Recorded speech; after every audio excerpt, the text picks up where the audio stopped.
pidato Presiden Prabowo di sidang umum PBB kemarin, secara umum sebenarnya tidak semuanya terkait dengan masalah Palestina, ya. Baru kemudian disinggung tentang Palestina, ya, menolak ketidakadilan yang dialami oleh rakyat Palestina, kemudian menegaskan kembali dukungan penuh Indonesia terhadap solusi dua negara, ya. Dan gagasan ini sebenarnya gagasan yang pertama kali disampaikan oleh Amerika Serikat, ya, pada tahun 1959, ya, di era Eisenhower, ya. Amerika mengadopsi proyek solusi dua negara ini.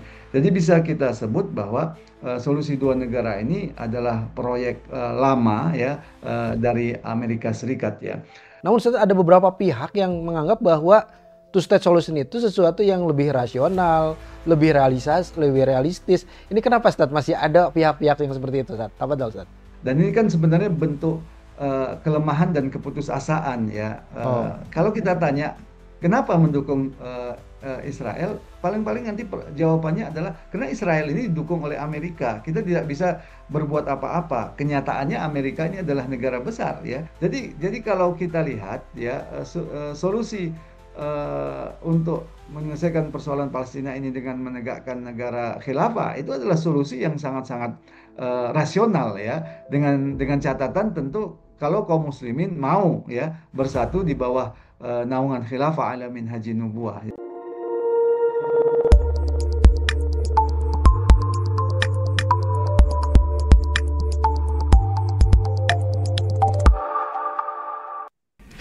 Bismillahirrahmanirrahim. Assalamualaikum warahmatullahi wabarakatuh. Alhamdulillahilladzi arsala rasulahu bil huda wa dinil haqq bidhirahu ala dini kulli wa kafa billahi syahida. Asyhadu an la ilaha illallah wahdahu la syarikalah wa asyhadu anna Muhammadan abduhu wa rasuluhu alladzi la nabiyya ba'dah. Allahumma shalli ala sayyidil mursalin wa imamil muttaqin wa ala alihi wa sahbihi wa man da'a bi da'watihi wa iltizama bi tariqatihi wa tarasama khutuhu wa jalan akidatan miqyasanin amalihi wa masdarni ahkam ya ma ba'du. Fadal barallah ittaqullah haqqa tuqatih wa la tamutunna illa wa antum muslimun. Babila Raya TV ngaji ngarti ngohiji kumaha bararamang sadayana. Masya Allah. Alhamdulillah. Mudah-mudahan pemirsa senantiasa diberikan keberkahan, kesehatan walafiat, juga liluan dari Allah Subhanahu wa taala. Amin amin ya rabbal alamin. Pemirsa, di hari ini Raya TV kembali menyapa pemirsa dalam acara spesial interview Raya TV yang pada hari ini akan mengambil tema pidato Presiden Prabowo untuk kemerdekaan Palestina. Iya, kenapa dengan data dengan pidatonya, ya ini yang akan kita coba lihat, ya. Apakah pidato tersebut memang membuat negeri-negeri atau negara-negara yang hadir pada saat itu juga merasa bahwa ini adalah pidato yang luar biasa, ataukah ada apa di balik dengan pidato ini, ya. Yang jelas bahwa ternyata kalau kita lihat, ya, sebagaimana yang pernah disampaikan oleh Ustaz Brian, bahwa dalam perpolitikan itu adalah sebut dengan politik di luar dan di dalam. Nah, kita bisa lihat, ya, sebenarnya apa sih yang bisa kita coba amati dari pidato ini, ya. Nah, pemirsa, menariknya bahwa isi dari pidato tersebut adalah mengenai kemerdekaan Palestina, yang itu di dalamnya ada yang disebut dengan two state solution, solusi dua negara. Seperti apa sih solusi dua negara ini? Kita akan sama-sama bahas bersama dengan seorang pengamat politik luar negeri. Siapa dia? Oke pemirsa, oleh karena itu jangan kemana-mana, tetap di spesial interview Raya TV.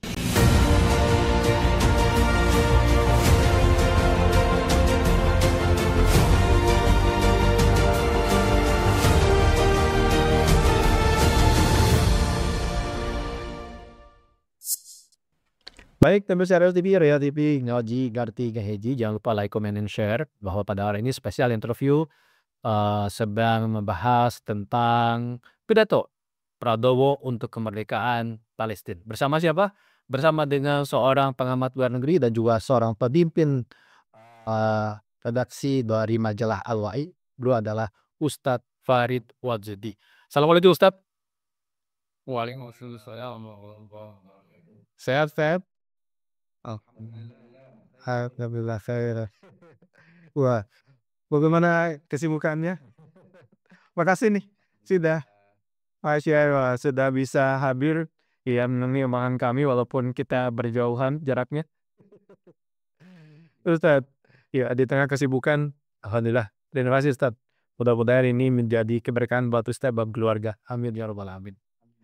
Amin. Baik Ustadz, di segmen yang pertama kita akan bahas tentang pidato Prabowo untuk kemerdekaan Palestina. Beberapa hari ini di sebuah KTT di New York, di PBB, ya Prabowo menyampaikan pidatonya yang katanya menggebu-gebu dengan berapi-api, walaupun juga membuat beberapa orang walk out dari Worianan. Nah, ini isi dari pidato seperti apa sih, Tad? Boleh diceritakan kepada pemirsa TV Tower Ustadz? Ya, Bismillah. Terima kasih kepada Ustadz Onsen yang telah menyelenggarakan kegiatan ini. Mudah-mudahan ini semua menjadi ladang pahala bagi kita semua ya. Terkait dengan pidato Presiden Prabowo di sidang umum PBB kemarin, secara umum sebenarnya tidak semuanya terkait dengan masalah Palestina ya. Paling tidak ada 9 poin lah ya tentang pidato tersebut. Pertama bicara tentang nilai universal dan kesetaraan manusia ya, sambil mengutip deklarasi kemerdekaan Amerika Serikat yang melahirkan deklarasi universal hak asasi manusia. Kemudian juga bicara tentang tantangan global saat ini, bagaimana di era teknologi sekarang terdapat kelaparan, kemiskinan, termasuk masalah lingkungan, di samping ada bahaya rasisme, kebencian, penindasan dan apartheid ya. Termasuk disinggung juga bagaimana dunia yang dipenuhi oleh konflik, genosida dan pelanggaran hukum internasional. Dalam kesempatan itu juga Presiden Prabowo bicara tentang Indonesia ya. Pengalaman Indonesia merasakan kolonialisme, penindasan, dan kemiskinan. Pidato itu juga kalau kita lihat poin yang keempat itu membahas tentang komitmen ya terhadap PBB. Jadi ada harapan, tetap ada harapan bahwa PBB ini akan menjamin perdamaian dan keadilan ya. Dan Indonesia tetap berkomitmen pada prinsip-prinsip internasionalisme dan multilateralisme ya. Baru kemudian disinggung tentang Palestina ya, menolak ketidakadilan yang dialami oleh rakyat Palestina, kemudian menegaskan kembali dukungan penuh Indonesia terhadap solusi dua negara, termasuk syarat pengakuan Israel ya dengan memberikan kemerdekaan terhadap Palestina ya. Diceritakan juga bagaimana kontribusi Indonesia untuk perdamaian dunia. Ada cerita tentang ketahanan pangan di Indonesia, perubahan iklim dan pesan kemanusiaan ya. Jadi itu beberapa poin-poin penting terkait dengan pidato Presiden Prabowo kemarin. Ya, apakah ini tadi pidato yang kemarin disampaikan oleh Prabowo di depan KTT tadi menjadi suatu yang spesial Tad untuk Indonesia? Mereka Presiden Indonesia sebelumnya juga katanya jarang melakukan pidato seperti itu. Apa Tad? Ya, dari segi kemampuan untuk menyampaikan pidato di sebuah majelis internasional seperti itu, tentu ini suatu hal yang membanggakan ya, apalagi dibandingkan dengan presiden sebelumnya ya, Presiden Jokowi ya. Tapi kalau kita lihat yang terpenting tentu bukan kehadiran Indonesia atau pidato Presiden Indonesia di sana ya, tapi apa yang kemudian menjadi pesan-pesan penting dari pidato tersebut ya, itu justru menjadi sangat penting ya. Pertama kalau kita lihat Presiden Prabowo eh, banyak memuji tentang peran PBB ya. Padahal kita tahu ya kondisi sekarang justru harus ada kritik keras ya terhadap PBB ya. Karena sesungguhnya PBB telah gagal untuk menjaga perdamaian internasional. Tentu akan lebih sangat berarti kalau Presiden Prabowo justru mengkritik secara mendasar ya apa yang menjadi persoalan mendasar PBB, bahwa PBB ini memang lahir dari rahim kolonialisme ya.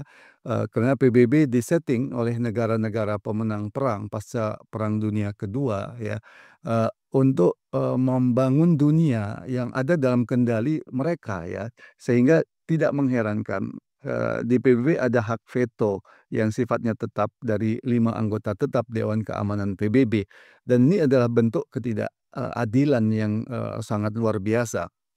Demikian juga kalau kita lihat, meskipun PBB telah banyak mengecam ya apa yang terjadi terhadap Palestina misalkan, bahkan menyebut itu genosida, tapi PBB tidak bisa berbuat banyak ya untuk menghentikan itu. Ini kan tentu kegagalan yang luar biasa ya. Sementara itu PBB telah digunakan oleh negara-negara besar ya seperti Amerika Serikat, Inggris, dan negara Eropa untuk melegitimasi pendudukan mereka di Afghanistan misalkan, di Irak ya, dan itu telah menimbulkan korban yang luar biasa. Jadi tidak seharusnya Presiden Prabowo itu masih menaruh harapan pada PBB, sementara terdapat kegagalan di depan mata ya, bagaimana PBB gagal menghentikan genosida ini, dan itu adalah persoalan yang sangat mendasar ya, karena PBB memang dibangun untuk negara-negara pemenang perang ya. Yang kedua yang perlu kita kritisi ketika bicara tentang Palestina misalkan, dalam pidato itu memang Presiden Prabowo bicara tentang genosida, tapi Presiden Prabowo tidak ya mengecam pelaku genosida itu sendiri, yaitu entitas penjajah Yahudi. Ini tentu sangat kita sayangkan. Padahal berpihak ya, kalau kita berpihak pada perdamaian, keamanan, kemanusiaan, kita harus dengan tegas mengatakan siapa yang menjadi pelaku genosida ini, yaitu entitas penjajah Yahudi. Itu yang pertama, dan itu tidak disebutkan dalam pidato ini, apalagi berisi kecaman. Yang kedua juga, pidato ini tidak mengecam negara yang menjadi pendukung utama genosida yang dilakukan oleh entitas penjajah Yahudi, yaitu Amerika Serikat.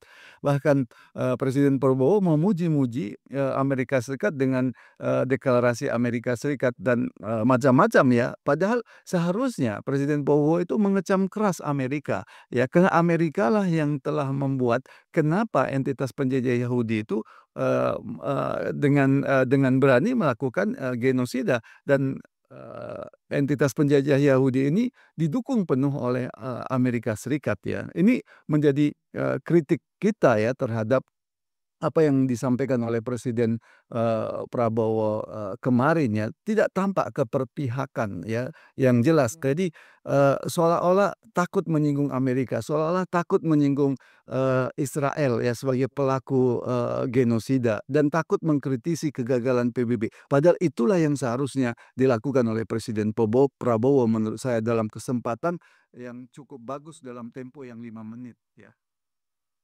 Baik Ustadz.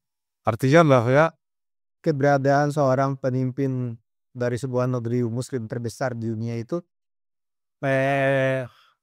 bisa dibilang kurang kurang greget gitu saja ketika misalkan dalam waktu 5 menit menyampaikan hal-hal yang tadi yang Ustadz tadi sampaikan.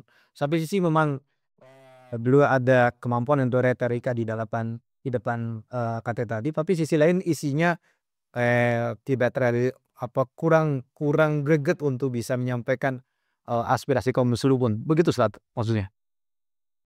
Apa yang disampaikan Presiden Prabowo sesungguhnya masih sejalan dengan politik luar negeri negara-negara Barat ya. Yang pertama mempertahankan keberadaan PBB ya. Padahal kita tahu ya keberadaan PBB justru patut dipertanyakan karena telah gagal untuk menghentikan berbagai konflik di dunia. dan itu terbukti dalam kasus Palestina ini ya, PBB gagal untuk menghentikan genosida.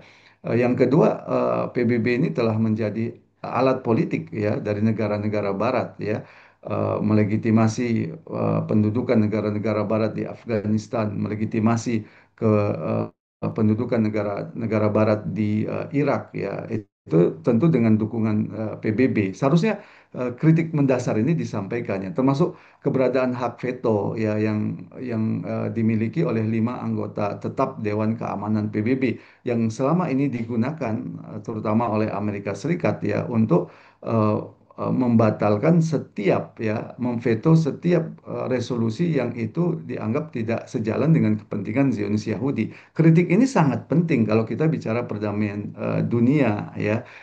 Tidak kemudian eh, justru mengeluh-elukan PBB seolah-olah PBB masih bisa kita harapkan, padahal kenyataannya tidak seperti itu. Yang kedua, inilah kesempatan yang menurut saya mengkritik ya dan menjelaskan siapa pelaku genosida utama ini. Kalau kita lihat pelaku genosida utama sekarang ini sebenarnya adalah Amerika Serikat ya, karena Amerika Serikat lah yang memberikan legitimasi politik, dukungan ekonomi termasuk dukungan militer ya, sehingga entitas penjajah Yahudi dengan seenaknya untuk melakukan genosida ini ya, ini tidak dilakukan ya. Yang kedua yang harus disalahkan dalam genosida ini tentu adalah entitas penjajah Yahudi ini sendiri ya, yang menjadi ujung tombak dari pelaku genosida. Yang ketiga, seharusnya juga dikritik ya sikap penguasa-penguasa negeri Islam, terutama penguasa-penguasa Arab yang diam dengan genosida ini, padahal penguasa-penguasa negeri Islam memiliki kekuatan ya, mampu melakukan sekedar lebih dari kecaman ya, sekedar lebih dari bantuan kemanusiaan dengan mengirimkan tentaranya ya, memobilisasi tentara untuk kemudian menghentikan kejahatan Zionis Yahudi ini. Jadi kalau kita lihat justru itu tidak dilakukan ya. Saya kira ini menunjukkan bahwa apa yang disampaikan oleh Presiden Prabowo masih sejalan dengan kepentingan politik luar negeri negara-negara Barat. Pertama, mempertahankan PBB, yang kedua mempertahankan solusi dua negara yang di dalamnya itu adalah mempertahankan eksistensi penjajah Yahudi. Saya kira ini masalah besar ya, apalagi mempertahankan eksistensi penjajah Yahudi artinya bertentangan dengan prinsip anti penjajahan yang kita katakan dalam Undang-Undang Pembukaan Undang-Undang Dasar 1945. Masya Allah. Baik, terima kasih Ustadz Farid Wajdi terhadap pembahasannya atau penjelasannya. Ternyata memang sangat disayangkan ya pemirsa bahwa seorang pemimpin kaum muslimin terbesar di dunia menyampaikan pidato yang hanya 5 menit, tidak di kesempatan yang sangat berharga itu tidak digunakan sebaik-baiknya untuk kepentingan kaum muslimin. Yang terjadi malah memuji-muji PBB yang nyata-nyata sudah gagal dalam menciptakan perdamaian dunia, bahkan juga memuji-muji Amerika yang nyata-nyata Amerika itu adalah backingnya negara Zionis. Pemirsa, kita akan bahas tentang two state solution yang disampaikan oleh Prabowo dalam KTT itu. Kita akan bahas bersama dengan Ustadz Farid Wajdi. Oleh karena itu pemirsa, jangan kemana-mana, tetap di Special Interview Royah TV.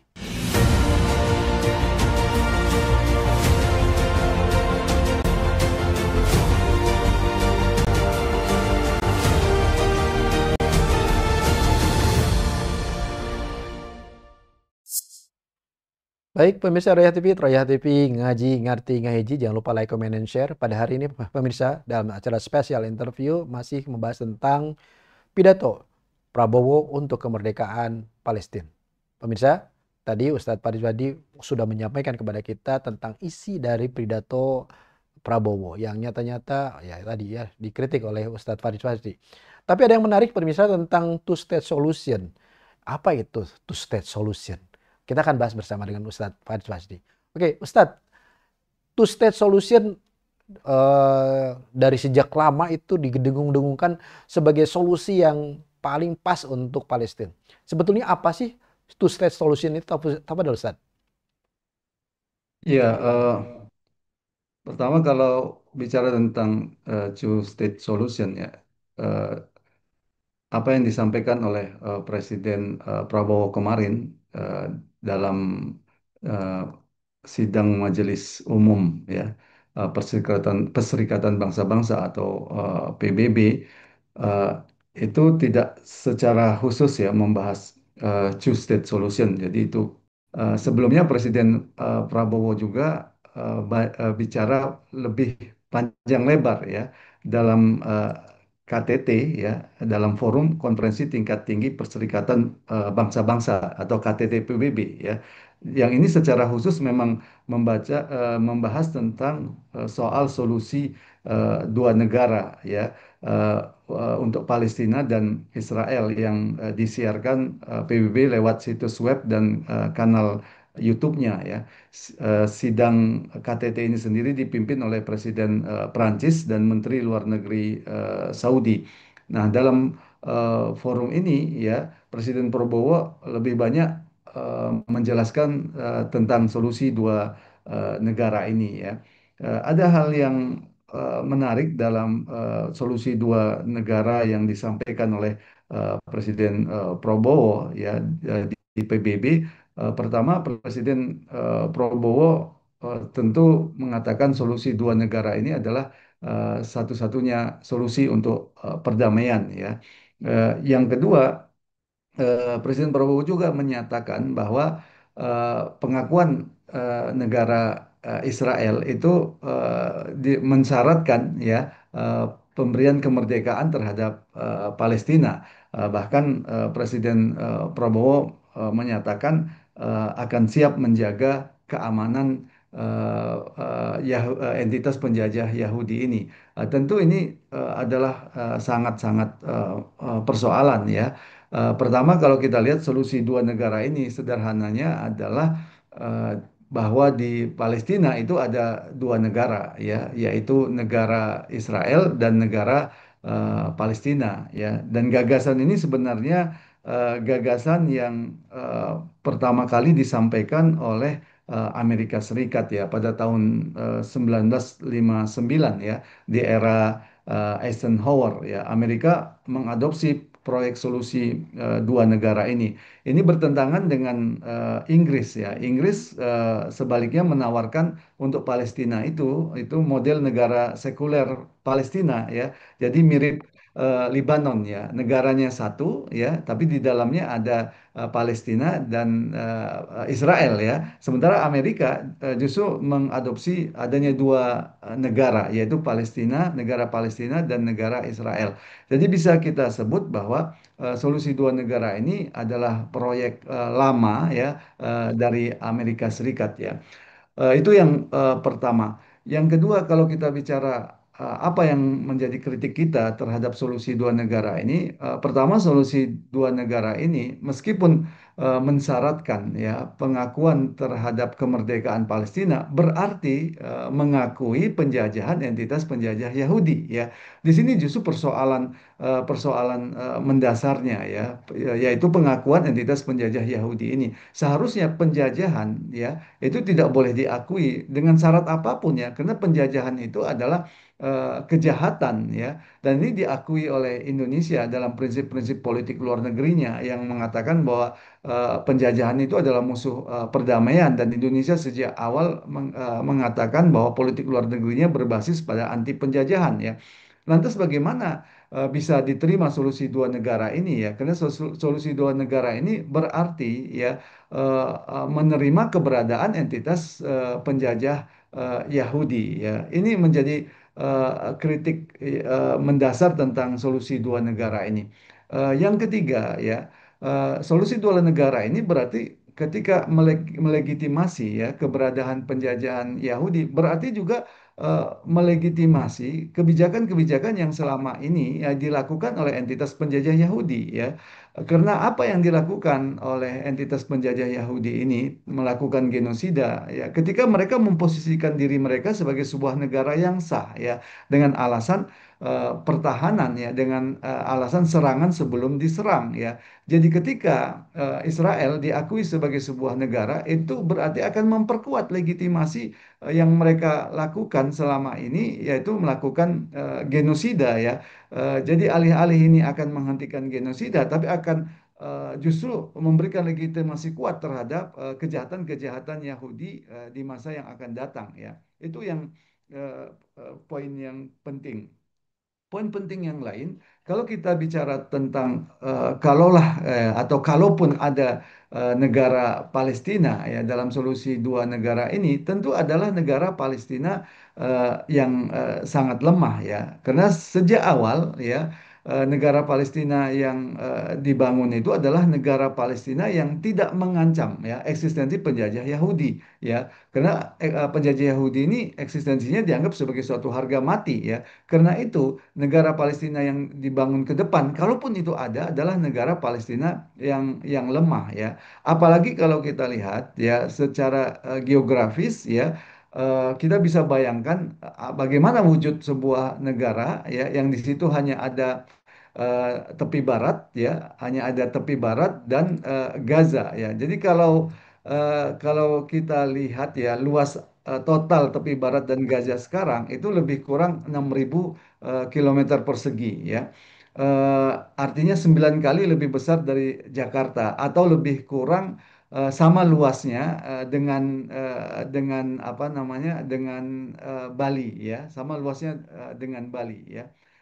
Kalau Jawa Timur berarti Gaza plus tepi barat itu hanya sekitar seperlapan Jawa Timur. Jadi ini adalah negara yang sangat kecil ya. Belum lagi ada persoalan-persoalan di sana. Kalau kita bicara tentang negara Palestina yang nanti akan disebutkan menjadi negara yang merdeka ya.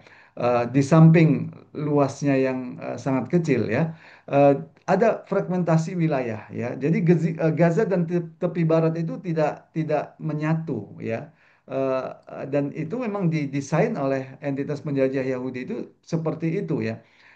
Ditambah lagi tepi barat ya. Kalau kita bicara tepi barat itu nanti ada pembagian area ya. Ada area A, ada area B, ada area C ya. Jadi lebih kurang ada area yang itu dikuasai penuh oleh Palestina, ada area yang dikuasai penuh oleh entitas penjajah Yahudi, dan ada area yang dikuasai bersama antara entitas penjajah Yahudi dan Palestina. Ya. Jadi tepi barat itu sendiri itu akan terfragmentasi ya menjadi semacam pulau-pulau gitu ya yang terpisah satu dengan yang lain. Dan perlu kita catat ya pembagian area C ini kawasan yang secara penuh dikuasai oleh Israel itu 61% dari tepi barat ya. Jadi kita bayangkan tepi barat itu jangan sepenuhnya itu dikuasai oleh Palestina. Jadi ada wilayah yang dikuasai oleh Palestina, ada yang dikuasai oleh Israel secara penuh itu 61%, baru ada wilayah yang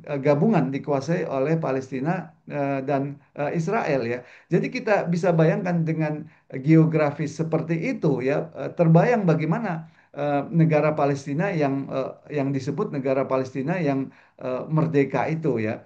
Belum lagi kalau kita lihat ya terdapat banyak penghalang ya dalam hubungan antara tepi barat dan Gaza yang dibangun oleh entitas penjajah Yahudi ini. Termasuk misalkan akan terjadi ketergantungan ekonomi yang luar biasa ya, apalagi tepi barat di situ ada ekspansi pembangunan pemukiman Yahudi ilegal, sementara Gaza sudah saat sekarang ini sudah mengalami penghancuran yang luar biasa ya, baik dari sisi infrastrukturnya maupun pembantaian terhadap kaum muslimin di sana. Jadi ini akan menimbulkan ketergantungan ekonomi yang sangat besar ke depan ya. Kontrol dan pergerakan akses ini juga akan menjadi persoalan ya, karena Israel itu mengontrol sebagian besar lintas perbatasan, zona laut, udara, dan banyak jalan akses ya. Di West Bank atau tepi barat itu ada ratusan hambatan gerak dan pos pemeriksaan ya. Sementara Gaza itu mengalami blokade yang berkepanjangan. Jadi kira-kira seperti itulah negara Palestina yang merdeka itu, dan negara-negara Barat juga ingat itu sudah mengatakan bahwa syarat pengakuan negara Palestina yang merdeka itu adalah demilitarisasi ya. Artinya akan ada pelucutan senjata terhadap Hamas ya. Dan kalaupun ada persenjataan itu bukan persenjataan dalam level militer ya, tapi persenjataan hanya untuk menjaga keamanan dalam negeri. Jadi bagaimana mungkin sebuah negara seperti itu bisa disebut sebagai sebuah negara yang nyata ya?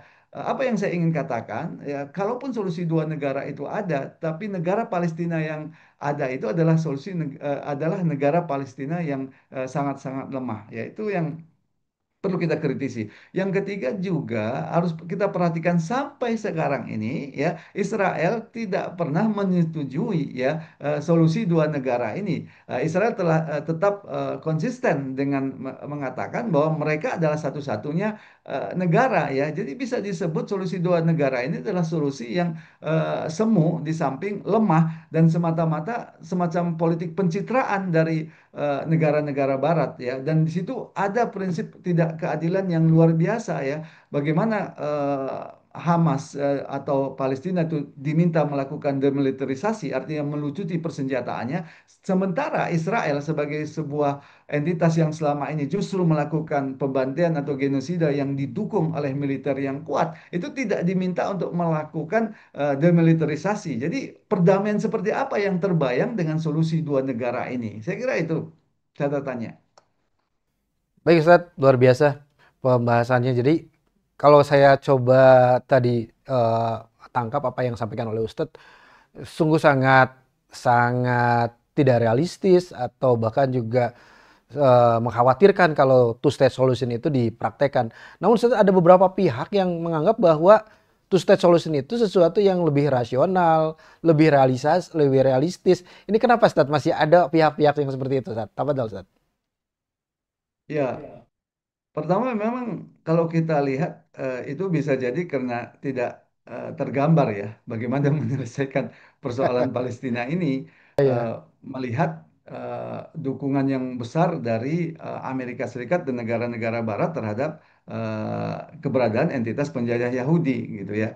Dan ini kan sebenarnya bentuk kelemahan dan keputusasaan ya. Oh. Kalau kita tanya kenapa mendukung Israel, paling-paling nanti jawabannya adalah karena Israel ini didukung oleh Amerika. Kita tidak bisa berbuat apa-apa. Kenyataannya Amerika ini adalah negara besar ya. Jadi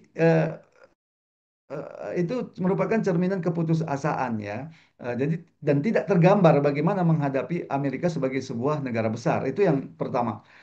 Yang mendukung penuh entitas penjajah Yahudi ini. Yang kedua ya, solusi dua negara ini kenapa ada yang menyatakan seperti itu? Ya memang mungkin posisinya seperti itu ya, untuk melegitimasi solusi dua negara ini ya. Jadi artinya apa? Untuk kemudian memuluskan ya kebijakan negara-negara besar, terutama Amerika Serikat, yang memang ingin mempertahankan tetap eksistensi penjajah Yahudi ya, dan tidak menginginkan hilangnya penjajahan di Palestina ya. Artinya apa? Solusi dua negara itu adalah solusi yang memang diadopsi ya oleh Amerika Serikat dan kemudian dimuluskan keberadaannya oleh negara-negara yang melayani kepentingan Amerika Serikat ya. Jadi saya kira ada dua hal itu ya. Tidak tergambar bagaimana menghadapi persoalan Palestina sekarang karena Israel didukung oleh entitas penjajah Yahudi. Kedua, memang posisinya untuk menjadi kaki tangan dari Amerika Serikat ya, untuk memuluskan ya kebijakan-kebijakan Amerika Serikat di Timur Tengah ya, untuk tetap mempertahankan eksistensi penjajah Yahudi ini. Saya kira begitu. Artinya bahwa kalau kita lihat negeri-negeri Muslim yang ada di sekitar Timur Tengah atau sekitar Palestina, atau juga negeri Muslim yang jauh dari Palestina, yang mereka itu mengeluk-elukan two state solution, bisa jadi mereka itu juga antek-antek dari negara besar Amerika. Apa Ustaz? Apa seperti itu? Ya, kalau kita langsung menyebut antek, ya kita lihat saja faktanya, gitu ya. Kita lihat saja faktanya. Yang jelas ya, solusi dua negara ini artinya tetap mempertahankan penjajah Yahudi. Itu hal perkara yang paling mendasar. Sementara ya, yang melakukan genosida itu adalah penjajah Yahudi ini, ya. Eh, itu faktanya. Yang kedua juga kalau kita lihat faktanya ya, kalau kita bicara tentang solusi eh, dua negara ini, solusi dua negara ini adalah solusi yang dengan yang mensyaratkan demilitarisasi gitu ya. Artinya akan ada pelucutan persenjataan Palestina gitu. Kalau negara Palestina ini atau Palestina ini dilucuti senjatanya, ya itu maksudnya apa ya? Tentu untuk menghilangkan perlawanan ya yang dilakukan selama ini oleh Palestina ya. Kalau melihat seperti itu, ya ini tentu sejalan dengan kepentingan Amerika Serikat. Saya kira begitu saja dengan mudah untuk menggambarkannya ya. Jadi kalau ada pihak yang terus-menerus mensuarakan solusi dua negara, padahal itu berarti mempertahankan eksistensi penjajah Yahudi, lantas di mana posisinya? Tentu ini sudah menjadi jelas, gitu ya. Ustadz. Nah, kalau begitu bahwa ternyata apa yang di negeri-negeri Muslim yang sejatinya adalah saudara bersama dengan saudara kita yang ada di Gaza atau juga di Palestina yang semestinya membantu karena memang eh, antara kaum muslimin itu kal jasad sebagai satu tubuh itu tidak terjadi. Nah, apa ini yang menjadi persoalan? Kita akan bahas di segmen yang ketiga, Ustadz. Baik, pemirsa ngerti ngaji apa yang disampaikan oleh Ustadz Farid Wazidi tentang two state solution menjadi terbuka bagi kita semua bahwa itu ternyata bukanlah solusi yang paling pas atau paling benar atau paling tepat untuk saudara-saudara kita yang ada di Palestina. Kenapa? Karena bagaimana tidak sebuah negeri yang sudah dirampok ternyata harus berbagi dengan para perampok tersebut. Pasti secara akal yang nalar yang sangat sederhana aja itu tidak akan masuk. Oleh karena itu kita akan coba bahas di segmen yang ketiga, kenapa sih negeri-negeri muslim yang ada di sekitar Palestina tidak mau membantu bahkan juga malah menggaungkan two state solution. Oleh karena itu pemirsa tetap di spesial interview Royah TV.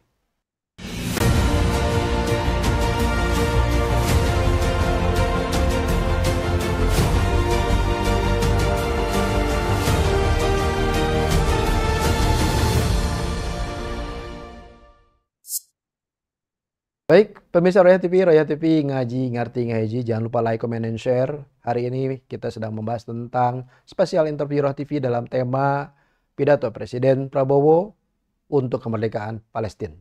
Oke, bersama dengan Ustadz Farid Wazdi. Ustadz, bagaimana nih kondisi yang saat ini dari dulu dari beberapa tahun yang lalu sejak entitas penjajah Zionis itu ada sampai hari ini ternyata kaum muslimin tidak segera bersatu untuk membebaskan saudara yang ada di Gaza. Apa sih yang jadi faktor utamanya? Kenapa bisa sampai seperti ini, Ustaz? Tafadhol.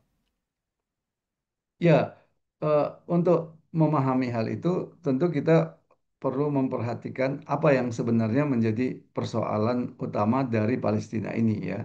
Persoalan utama dari Palestina ini sesungguhnya adalah penjajahan ya. Inilah yang menjadi persoalan utama. Jadi kejahatan-kejahatan yang selama ini terus berlangsung ya, genosida, penghancuran, pemboman rumah sakit, pemboman sekolah-sekolah itu karena adanya penjajah di sana. Itulah penyebabnya. Eh, dan penjajah ini, entitas penjajah Yahudi ini ada karena dukungan Inggris yang melahirkannya. Dan kemudian ini dijaga penuh dan dipelihara penuh oleh negara-negara Barat, terutama Amerika Serikat. Ya, jadi itulah eh, yang menjadi persoalan utama dari Palestina. Karena itu solusi apapun ya, solusi apapun yang kemudian tidak menghilangkan penjajahan ini, maka itu sebenarnya bukanlah solusi. Itu suatu ilusi ya untuk menghentikan menghentikan kejahatan-kejahatan yang dilakukan oleh entitas penjajah Yahudi ini. Dan perlu kita catat juga ya, hal itu semua bisa terjadi karena keberadaan penguasa-penguasa, terutama penguasa-penguasa Arab ya, yang justru menjadi Iron Dome yang paling kuat dan paling utama ya dari entitas penjajah Yahudi ini. Karena sejak awal ya penguasa-penguasa Arab ini memang didesain ya untuk menjalankan kepentingan-kepentingan Amerika Serikat ya. Kita tahu negara-negara bangsa yang ada di Timur Tengah itu tidak bisa dilepaskan muncul setelah runtuhnya Khilafah Utsmaniyah ya. Kemudian Barat membagi-bagi negara-negara di Timur Tengah ya menjadi negara-negara yang lemah ya. Dan kemudian memastikan penguasa-penguasa di Timur Tengah adalah penguasa-penguasa yang sejalan dengan kepentingan Amerika Serikat ya. Itu pula lah yang membuat ya kenapa entitas penjajah Yahudi ini tetap bertahan ya. Saya kira itu yang menjadi persoalan penting dari apa yang terjadi di Palestina sekarang ini. Terima kasih Ustadz. Tadi Ustadz sampaikan bahwa ini terjadi ketika kekhilafahan Utsmani runtuh. Nah, apakah ketika kekhilafahan itu bangkit kembali, persoalan itu akan selesai, Tafadhol? Ya, kalau kita bicara tentang penjajahan ya, eh, prinsip utama dalam Islam itu penjajahan itu harus diusir. Ini prinsip utama. Dalam Al-Quran Allah Subhanahu wa taala berfirman, "Wa qatiluhum fi sabilillahi allazina yuqatilunakum." Perangilah di jalan Allah orang-orang yang memerangi kalian ya. Dan itulah sejatinya yang bisa menghilangkan penjajahan, yaitu menggerakkan tentara-tentara kaum muslimin ya. Eh, ini yang menjadi poin penting. Persoalannya sekarang ini bagaimana menggerakkan tentara-tentara kaum muslimin ya. Sementara hampir sebagian besar ya negeri-negeri Islam itu dalam kendali Amerika Serikat ya. Eh, yang mendukung penuh entitas penjajah Yahudi ini. Kemudian bagaimana kita bisa menggerakkan tentara-tentara kaum muslimin ya, sementara dunia Islam itu terpecah belah ya karena konsep nation state atau negara bangsa ini ya. Dengan melihat kendala-kendala seperti itu, maka sangat-sangat masuk akal ya dan sangat-sangat relevan kalau dikatakan ya penyelesaian terhadap Palestina ini adalah dengan mendirikan negara khilafah ya.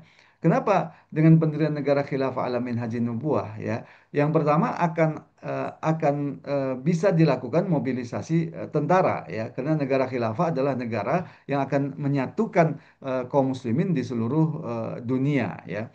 Dan negara khilafah adalah negara yang dibangun atas dasar prinsip Islam ya. Karena itu negara khilafah akan dengan tegas mengatakan bahwa untuk menyelesaikan persoalan Palestina ini harus mengirimkan tentara dengan jihad fi sabilillah ya. Yang kedua, negara khilafah ini akan kemudian menyatukan kaum muslimin ya. Artinya akan menghilangkan prinsip-prinsip yang selama ini telah menghalangi bersatunya kaum muslimin seperti prinsip nation state atau negara bangsa ya. Yang ketiga, negara khilafah itu akan menjadi negara yang dipimpin oleh seorang khalifah ya yang bukan dalam kendali negara-negara barat ya. Berbeda dengan negara-negara bangsa yang ada sekarang ya, terutama di negara-negara barat memang diciptakan untuk kepentingan ya mempertahankan penjajahan negara-negara barat ya setelah negara-negara Barat melihat bahwa penjajahan secara langsung itu kemudian tidak lagi menguntungkan mereka, ya mereka kemudian ingin memberikan semacam negara ya kepada daerah-daerah jajahannya, tapi negara yang tetap dalam kendali mereka ya. Dan sistem seperti apa yang bisa dilakukan untuk menciptakan negara tapi tetap dalam kendali mereka adalah sistem negara bangsa ya di mana negara bangsa ini memastikan dua hal. Yang pertama, tidak didasarkan kepada akidah Islam yang bisa menyatukan seluruh kaum muslimin. Kedua, negara bangsa ini harus menerapkan prinsip negara yang sekuler, artinya tidak menerapkan syariat Islam. Kemudian yang ketiga, negara bangsa ini dipastikan memiliki pemimpin yang ada dalam kendali Barat ya. Jadi kalau kita lihat ya solusi untuk menyelesaikan persoalan Palestina ini dengan menegakkan negara khilafah itu adalah solusi yang sangat-sangat rasional ya dengan catatan tentu kalau kaum muslimin mau ya bersatu di bawah naungan khilafah ala minhaji nubuwah ya kalau tidak mau ya bagaimana mungkin negara khilafah ala minhaji nubuwah itu bisa tegak di tengah-tengah kaum muslimin. Ustadz, artinya bahwa di sini kembali kepada persoalannya kepada kaum muslimin. mau atau tidak gitu menerapkan kembali kepada daulah khilafah. Baik Ustadz, eh kira-kira persoalan apa Ustadz yang membuat kaum muslimin itu sampai sekarang itu bisa dibilang mayoritas belum mau dengan tegaknya khilafah? Apa Ustadz? Ya, pertama persoalan kesadaran ya, kesadaran tentang wajibnya khilafah ya. Eh, Meskipun sekarang kalau kita lihat sudah ada perubahan yang besar ya, terutama dalam kasus Palestina ini, kaum muslimin sudah benar-benar merasakan ya tentang pentingnya persatuan itu. Dan sebagian besar kaum muslimin juga sudah banyak yang tidak bisa eh, berharap banyak lagi terhadap PBB ya, termasuk kepada penguasa-penguasa mereka sendiri ya. Jadi kesadaran ini sebenarnya sudah muncul, dan ini yang kemudian harus terus dibangun ya, bahwa umat Islam ini membutuhkan negara khilafah gitu ya, alamin haji nubuah, dan ini sangat penting ya. Eh, Namun yang lebih penting dari itu yang perlu kita sampaikan itu adalah bahwa negara khilafah alamin haji nubuah ini adalah tuntutan dari syariat Islam ya. Ini adalah konsekuensi keimanan kita. Ini yang akan membuat ya perjuangan untuk menegakkan negara khilafah ini menjadi perjuangan yang kuat ya. Saya kira faktor kesadaran politik dan kesadaran Islam inilah yang paling mendasar ya. Yang kedua memang keberadaan penguasa-penguasa di negeri-negeri Islam ya, yang sebagian besar melayani kepentingan-kepentingan Barat ya.